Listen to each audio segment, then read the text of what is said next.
মানুষের জীবন যেন মায়ায় ঘেরা এক অজানা পথ। কোথায় যে শুরু আর কোথায় যে শেষ তা কারোর জানা নেই। শুধু জানা আছে চলতে হবে জীবনের শেষ নিঃশ্বাস পর্যন্ত, কারণ চলার নামই জীবন।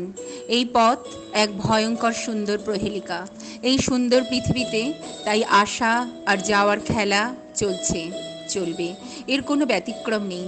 এই খেলার মাঝে যে কন্যা সন্তানটির জন্ম হয়েছিল 5ই মার্চ 1912 মঙ্গলবার, তার মহিমা পরম পিতার উদার প্রেমের পীযুষ ধারারূপিণী মা আমার। কখনো কুমারী রূপে পার্বতী, বৃদ্ধা রূপে জগদ্ধাত্রী, গোলকে রাধা, বৈকুণ্ঠে লক্ষ্মী, নদিয়ায় বিষ্ণুপ্রিয়া, দক্ষিণেশ্বরে মা শারদা, পাবনা পদ্মা তীরে তিনি সর্বমঙ্গলা। যুগে যুগে তিনি তার প্রাণেশ্বরকে নিয়ে লীলা সঙ্গিনী হয়ে লীলা করে চলেছেন বিশ্বপ্রপঞ্চে। সর্বমঙ্গলা মঙ্গল্যে শিবে সর্বাত্ম সাধিকে শরণ্যে ত্র্যম্বকে গৌরী নারায়ণী নমস্তুতে।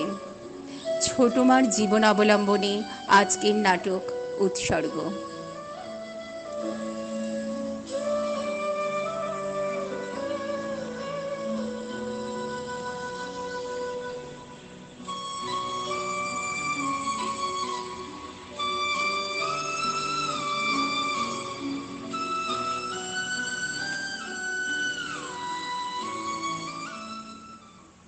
এই মেয়েটাকে নিয়ে সেই কখন বেরিয়েছি, এখনো বাড়ি ফিরলো না।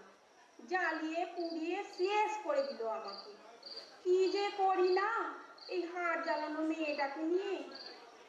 জন্মের সময় ওই জন্যেই বলেছিলাম মুখে নুন দিয়ে, কিন্তু কর্তামশাই সে কি সোহাগ, আমাকে বললে কি না, দেখো তিনয়নী, আমাদের এই মেয়ের সংস্পর্শে যে আসবে তারই মঙ্গল হবে। আমি এর নাম রাখলাম সর্বমঙ্গলা। তিনি তো চলেই গেলেন, আর এখন আমি জ্বলছি। সারাদিন মেয়েটা ঢং ঢং করে সারা পাড়া ঘুরে বেড়ায়। সবাই ওর নিজের, কেউ পড়ে না। মা বুড়ি, একটু দেখ না মা। দেখছো তো মা, সংসারের কথা কাজ সেরে তারপর আমি একটু পুতুল নিয়ে বসলাম, আবার তুমি আমাকে পাঠাচ্ছ। আমি পারবো না। সে আল্লাদি মেয়ে পাড়ায় পাড়ায় ঘুরে বেড়াবে আর আবার শুধু খুঁজতে পাঠাবে, আমি যাব না। আচ্ছা আচ্ছা, ঠিক আছে। সত্যি কি বা কি বলি, বাছা আমার সারা দিনটা আমার সঙ্গে থেকে কত কাজে সাহায্য করে, কিছু বলতেই ওকে মায়া করে। কতই বা বয়স ওর, এই বছর 8 হবে। মঙ্গলের থেকে 2 বছরে বড় কেবল। এখনই কত বোঝে ও সংসারে। আর একজন তার বিপরীত, ঘরে ঘরে আত্মীয়, ঘরে ঘরে বন্ধু। এর বাড়িতে গিয়ে খাচ্ছে, ওর বাড়িতে গিয়ে কাজ গুছিয়ে দিচ্ছে, বাড়ির কথা একটিবারও মনে পড়ে না। ঘর জ্বালানি পর প্রধানের মেয়ে কোথাও না। দেখি শুনতে হয়ে এলো। মা, ও মা, এসে গেছি। বাবা, গাব গাছটা তলা দিয়ে আসতে কি ভয় লাগে, সন্ধে হয়ে গেছে কিনা। শুনলে হয় কেন, মুখ পোড়া মেয়ে, সকাল করে ফিরতে পারো না? মা জানো, আমি আজকে একটা গান শিখেছি, লিলির ছোট পিসিমা গাইছিলেন, তুমি শুনবে মা? আগে হাত পা ধো, তারপর শুনিও। আর হ্যাঁ, কালকে দিদি আসছে, কতদিন পর আসছে সে। সংসার ছেড়েছে তো বেরোতেই পারে না, সে না হলে নাকি সংসার অচল। আর সত্যি মা আমার 10 হাতে 10 বুঝার মতন সংসার করছে। শ্বশুর শাশুড়ি, যা দেও ননদ, আশ্রমে কত মানুষ, নিজের দিকে তাকানোর সময় নেই। সেহেতু দুদিনের জন্য আসছি, তার যেন একটু অসুবিধে না হয় সেদিকে লক্ষ্য রেখো। মা, দিদি আসবে? মা, মঙ্গলাও আসবে? হ্যাঁ হ্যাঁ, আসবে। চলো এবার খেয়ে শোবে, চলো।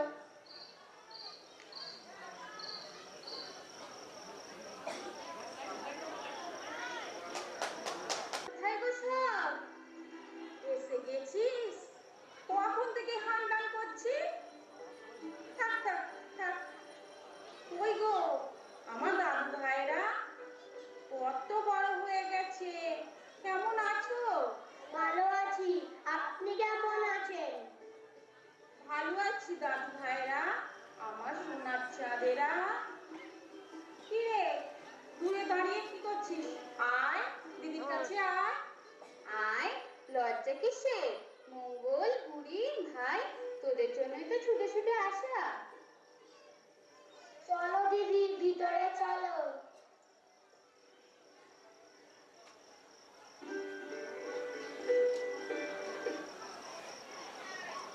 নিয়ে একা একা থাকতে খুব অসুবিধা হচ্ছে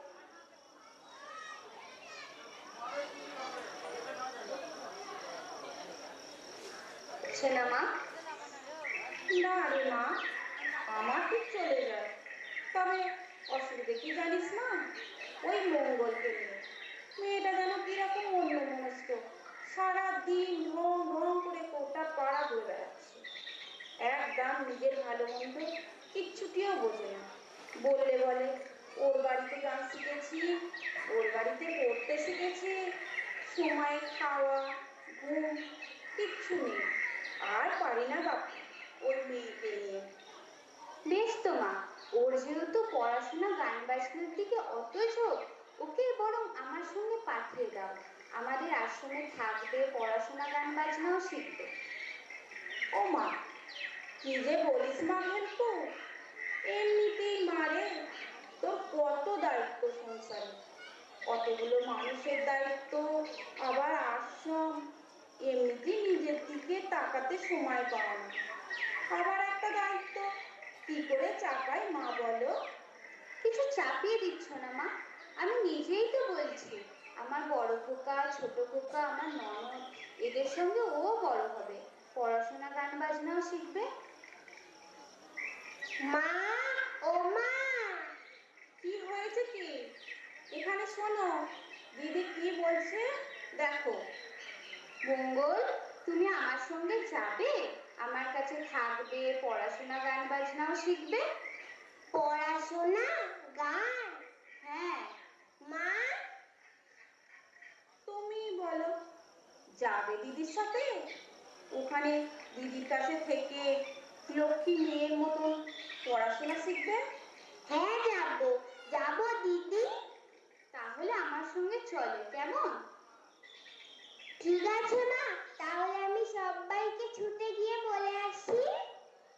আরে শোন, তাড়াতাড়ি আসবি, দিদি কিন্তু একটু পরেই বেরোবে। ঠিক আছে মা, যাবো আর আসবো। দেখছো তো, এই মেয়েকে নিয়ে গিয়ে তুমি সামলাবে? মা, তুমি চিন্তা করো না, সব ঠিক হয়ে যাবে। মা আছেন না ওখানে, ওখানে গেলে সব ঠিক হয়ে যাবে। চলো তাড়াতাড়ি তৈরি হয়ে নে, একটু পরেই তো রওনা হতে হবে।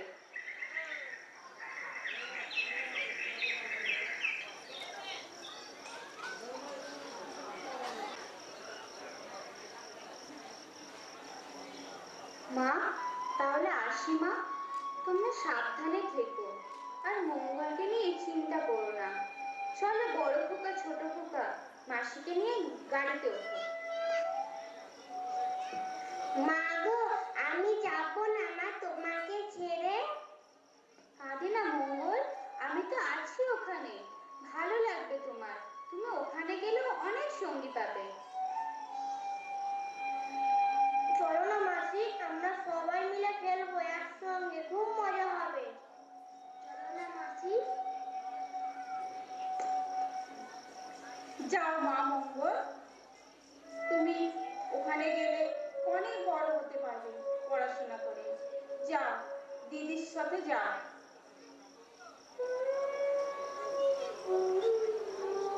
এই নে, এই পুতুলগুলো তোকে দিলাম, তুই খেলবি।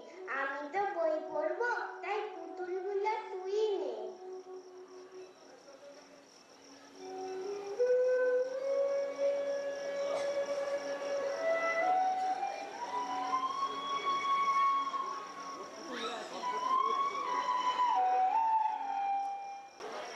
বড় মা এসে গেছে, বড় মা এসে গেছে, চলো চলো, বড় মা এসে গেছে।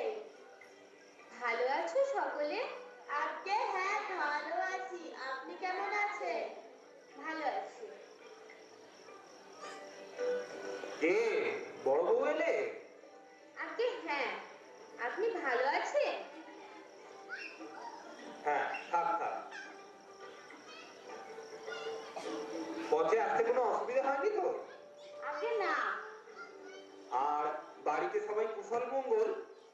আগে হ্যাঁ। এটি কে? ও আমার বোন সর্বমঙ্গলা। ওর ইচ্ছে ও পড়াশোনা শিখবে, গান শিখবে, তাই আমি ওকে নিয়ে এলাম আশ্রমে থেকে পড়াশোনা গান শিখবে বলে। আচ্ছা, খুব ভালো। তোমার নাম সর্বমঙ্গলা? ঠিক আছে, আজ থেকে আমি তোমাকে মঙ্গি বলে ডাকবো, কেমন? ঠিক আছে, মায়ের কাছে নিয়ে যাই তাহলে। হ্যাঁ, নিয়ে যাও বড় বউ, যাও। এই চল না, হাঁ করে দাঁড়িয়ে আছিস কেন? চল, মায়ের সঙ্গে দেখা করবি, চল চল শিগগির।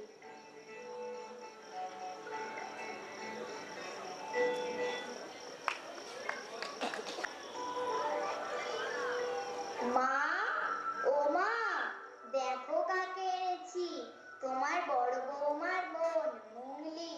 ও আমার সাথে খেলবে, পড়বে, খুব মজা হবে। ও তাই, বড় বৌমা এসে গেছো?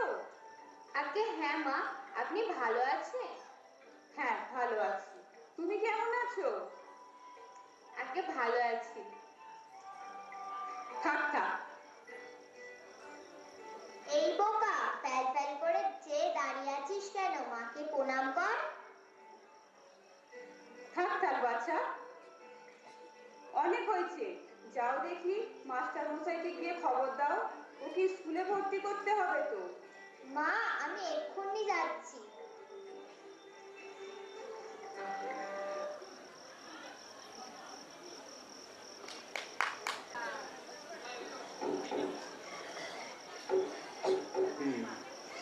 আচ্ছা মেয়েরা, আজকে সবাই পড়া করে এনেছো তো?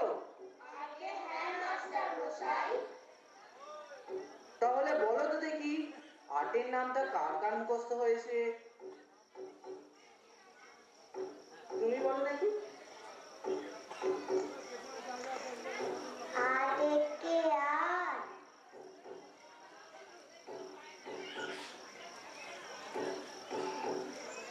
আচ্ছা বস, তুমি বলো দেখি।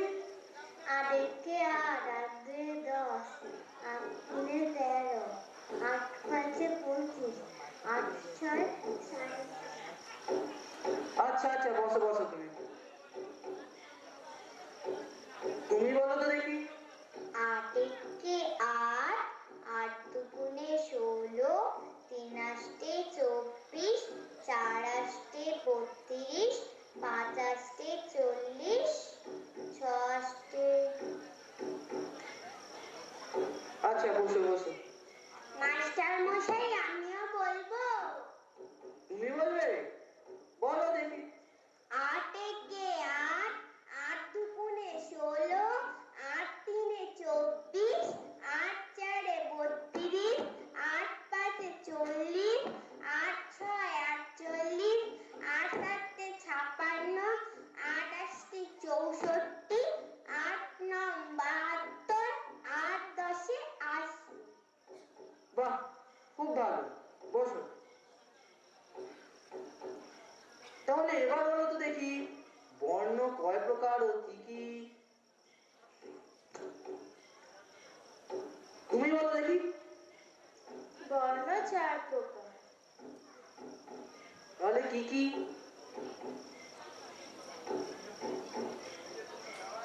তুমি বলো দেখি। ব্রাহ্মণ, বৈশ্য, ব্রাহ্মণ, ক্ষত্রিয়, বৈশ্য, শূদ্র। বাহ, খুব ভালো, বসো। মাস্টার মশাই, আমিও বলবো। তুমি বলবে? বলো দেখি। বর্ণ 4 প্রকার: ব্রাহ্মণ, ক্ষত্রিয়, বৈশ্য, শূদ্র। শূদ্রই তো জাতির চাকা, বৈশ্য যোগায় দেশের টাকা। ক্ষত্রিয়রা রাজার জাত, সবার পুরা বিপ্রধান। বাহ বাহ। সর্বমঙ্গলা যেভাবে পড়া করে আনে, সবাই সেভাবে পড়া করে আনবে, বুঝলে? তবেই তো তোমরা বড় হতে পারবে। কেমন? আচ্ছা মাস্টার মশাই।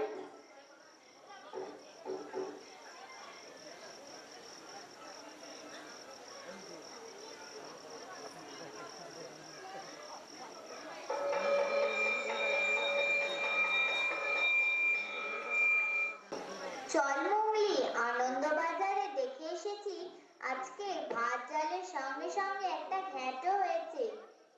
বাড়ি যাব, হাত মুখ ধুয়ে থালাটা নিয়ে সোজা আনন্দবাজারে, কেমন? ঠিক আছে।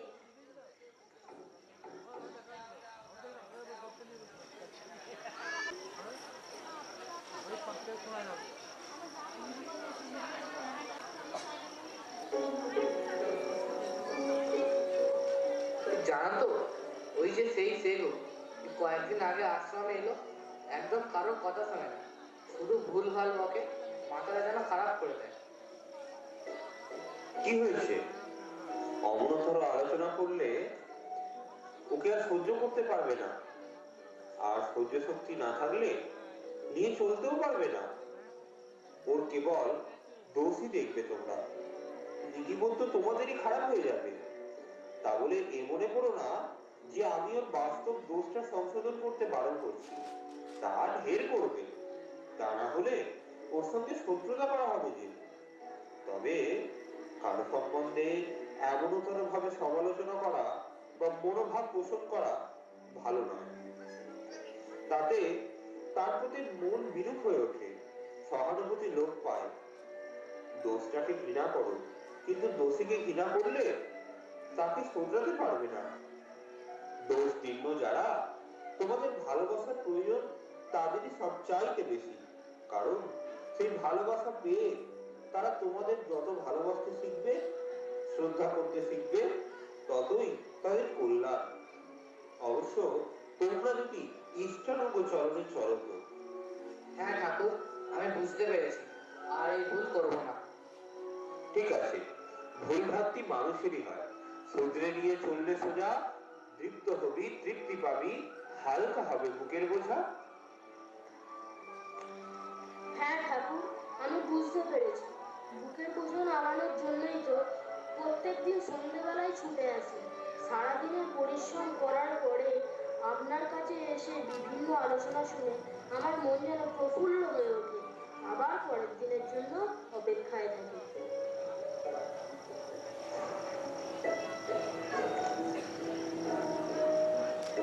তাই?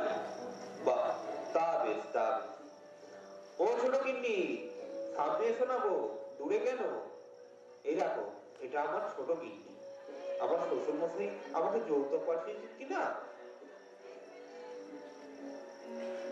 আরে লজ্জা কিসে? প্রত্যেক দিন সন্ধেবেলায় আমি তোমাকে লক্ষ্য করি, সব সময় সব মায়েদের মাঝে বসে ওই কোণটাতে তুমি বসো, আমার দিকে হাঁ করে তাকিয়ে থাকো, সব কথা শোনো। ভালো লাগে তোমার আমার কথা শুনতে? ও ছোট গিন্নি, পাড়া চুলগুলো তুলে তোমার উপযুক্ত করে নাও না আমাকে।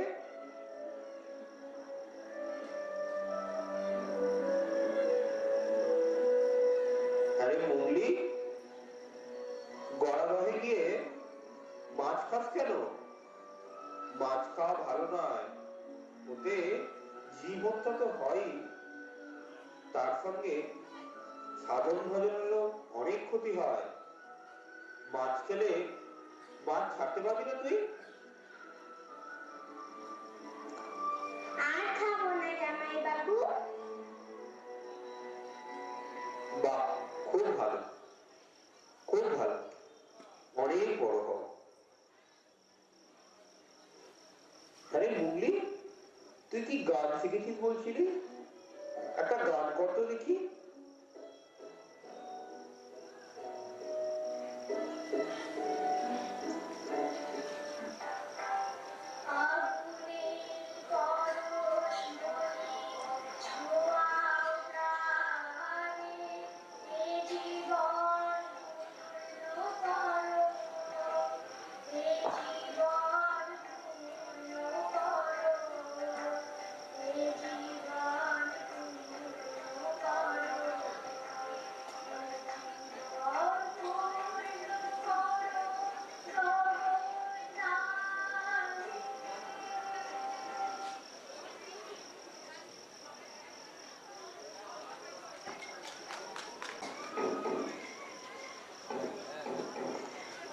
আজকে এইগুলি তাড়াতাড়ি কিন্তু রেডি করে ফেলতে হবে, কারণ কালকেই মাজা সাজাতে হবে। হয়ে যাবে, হয়ে যাবে। এতজন মিলে হাত লাগানো হয়েছে তো। হবে, কেন হবে না? নিশ্চয়ই হবে। আরে পরম পিতার সন্তান তোমরা, নিশ্চয়ই পারবে। মাটিটা ভালো করে মাখতে হবে কিন্তু। হ্যাঁ হ্যাঁ, একটু জল দাও। জি আমাকে। পরপর শাড়ি দিয়ে সাজাও, তাতে করে বেশি ধরবেই। খুব ভালো হচ্ছে, খুব ভালো হচ্ছে। জামাই বাবু, একবার ঘরে গিয়ে খেয়ে আসবো, খুব খিদে পেয়েছে। ছোট গিন্নি কি বলে দেখো, কাজ না মিটিয়ে খাওয়া কি? দাঁড়াও, কাজটা আগে শেষ হয়ে যাক, তারপর তো খাওয়ার বিশ্রাম। 3টে বাজলেই সবাই একসঙ্গে খাবো, কেমন? তারপর খেয়ে ঘুমাবো। আমরা আগে চলে গেলে ওদের তো মন খারাপ হয়ে যাবে। যাও লক্ষ্মীটি, ইটগুলো আগে ঢালা হয়ে যাক, তারপরে। ঠিক আছে? কাল আবার পাঁজা সাজাতে হবে যে, কেমন আমাদের সব দালান হবে, ঘর হবে, কত মজা হবে না? যাও লক্ষ্মীটি। ঠিক আছে জামাই বাবু।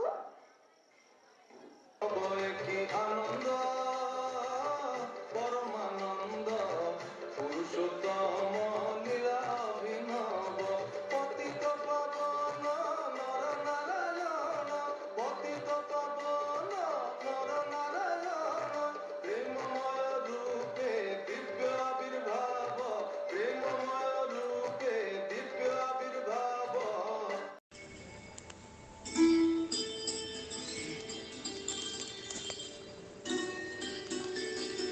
এইভাবে দিনের পর দিন পরম আনন্দের সঙ্গে আশ্রমের প্রাণপুরুষ শ্রী শ্রী ঠাকুরকে কেন্দ্র করে নিজেদের ব্রহ্মচর্য এবং গারস্থ জীবন মহা আনন্দ সহকারে অতিবাহিত করতে লাগল আশ্রমবাসী। পাবনা হয়ে উঠল তীর্থস্থান। দিনে রাতে সকল সময়ে বিভিন্ন সমস্যার গণ্ডি পেরিয়ে শান্তির পথ খুঁজে পেলেন এবং সর্বমঙ্গলা নিজেও তার জামাইবাবুর সান্নিধ্যে এসে দীক্ষা পেয়ে দক্ষতা অর্জন করে সব বিষয় দক্ষ হয়ে উঠতে লাগলেন। এর কয়েক বছর পর